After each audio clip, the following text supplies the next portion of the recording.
नमस्कार शेतकरी मित्रांनो शेतकऱ्यांसाठी आपले महाराष्ट्र सरकार नेहमीच मदत करत असते।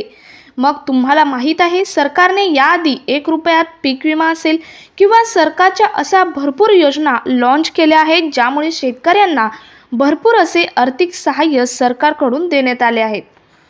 मित्रांनो तुम्हाला माहीतच आहे जवळच 26 जानेवारी आले आहे आणि या 26 जानेवारीच्या मुहूर्तावरती महाराष्ट्रातील एकूण 35 जिल्ह्यातील शेतकऱ्यांच्या खात्यामध्ये पीक विमा ही जमा होणार आहे। ही शेतकऱ्यांसाठी खूप मोठी खुशखबर आहे।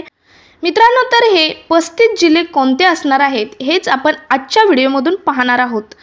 त्याआधी तुम्ही जर आपल्या चॅनलवर नवीन असाल तर गव्हर्नमेंटच्या अशाच नवनवीन टिप्ससाठी आत्ताच आपलं चॅनल सबस्क्राइब करायला मात्र विसरू नका। तर चला व्हिडिओकडे वळूयात।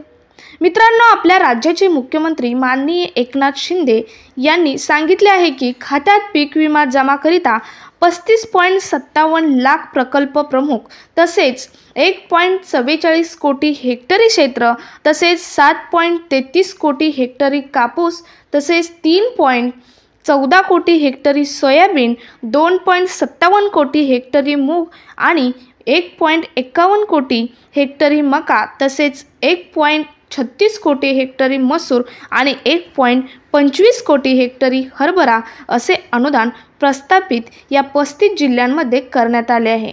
सो मित्रांनो तर हे जिल्हे कोणते असणार आहेत त्यामध्ये पहिला जिल्हा आहे तो म्हणजे अहमदनगर, त्यानंतर दुसरा जिल्हा आहे तो म्हणजे अकोला, त्यानंतर पुढचा जिल्हा आहे तो म्हणजे अमरावती, पुढचा आहे तो औरंगाबाद, त्यानंतरचा आहे तो बीड, त्यानंतरचा पुढचा आहे तो बुलढाणा, त्यानंतरचा पुढचा आहे तो चंद्रपूर, पुढचा आहे तो धुळे, गडचिरोली, हिंगोली तसेच जालना, जळगाव, कोल्हापूर, लातूर, मुंबई उपनगर तसेच नांदेड, नागपूर, नंदुरबार, नाशिक, उस्मानाबाद तसेच पुढचा जिल्हा आहे परभणी, पुणे, रत्नागिरी, सांगली, सातारा, सिंधुदुर्ग तसेच सोलापूर, ठाणे, वर्धा, वाशिम आणि यवतमाळ हे 35 जिल्हे समाविष्ट आहेत की या सर्व जिल्ह्यांची पीक विम्याची जी रक्कम आहे ही 26 जानेवारीला शेतकऱ्यांच्या खात्यामध्ये जमा होणार आहे।